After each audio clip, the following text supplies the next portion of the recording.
കഴിഞ്ഞ ദിവസം ഞാനൊരു റെയിൻബോ കേക്കിൻ്റെ ഫില്ലിങ്സും ഫ്രോസ്റ്റിങ്ങും ഒക്കെ കാണിച്ചിട്ടുണ്ടായിരുന്നില്ലേ. അപ്പോൾ ആ ഒരു കേക്കിൻ്റെ ഡെക്കറേഷൻ വീഡിയോ കേട്ടോ ഇപ്പോൾ കാണിക്കുന്നത്. നമുക്ക് ജ്യോതിയായിരുന്നു കേട്ടോ കേക്കിന് ഓർഡർ വന്നിട്ടുണ്ടായിരുന്നത്.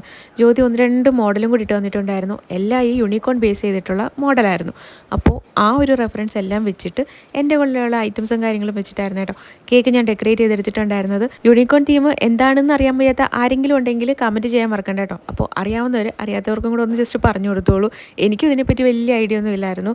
പിന്നീട് ഈ കേക്കൊക്കെ ചെയ്ത് തുടങ്ങിയതിന് ശേഷമാണ് യൂണിക്കോൺ എന്ന് പറയുന്ന കാർട്ടൂൺ തന്നെ ഉണ്ട് എന്ന് അറിയുന്നത്. അപ്പോൾ ആ ഒരു തീമിലാണ് നമ്മൾ കേക്ക് ചെയ്തെടുത്തത്. യൂണിക്കോൺ എന്ന് പറയുമ്പോൾ തന്നെ കളർഫുൾ ആയിട്ടുള്ള തീമാണ് എപ്പോഴും ഞാൻ കണ്ടിട്ടുണ്ടായിരുന്നത്. അതുകൊണ്ട് നമ്മൾ ഇവിടെ ചൂസ് ചെയ്തേക്കുന്നത് ബ്ലൂവ്, യെല്ലോ, പിങ്ക് ഈ 3 ഷെയ്ഡുകളാട്ടോ. എന്നിട്ട് നമ്മൾ കുറച്ച് യൂണിക്കോണിൻ്റെ പ്രിൻറ്റും കാര്യങ്ങളും ഒക്കെ വെച്ചിട്ട് കേക്ക് അങ്ങ് കളറാക്കി എടുത്തിട്ടുണ്ടായിരുന്നു കേട്ടോ. പല കളറിലുള്ള ബട്ടർഫ്ലൈസും എല്ലാം കേക്കിൽ വെച്ചിട്ടുണ്ടായിരുന്നു. അപ്പോൾ ഈ ഒരു യൂണിക്കോൺ തീം ഇഷ്ടപ്പെട്ടിട്ടുണ്ടെങ്കിൽ ഉറപ്പായിട്ടും കമൻറ്റ് ചെയ്യാൻ മറക്കണ്ട. നമുക്ക് അടുത്തൊരു അടിപൊളി വീഡിയോ ആയിട്ട് കാണാം. ടാറ്റാ.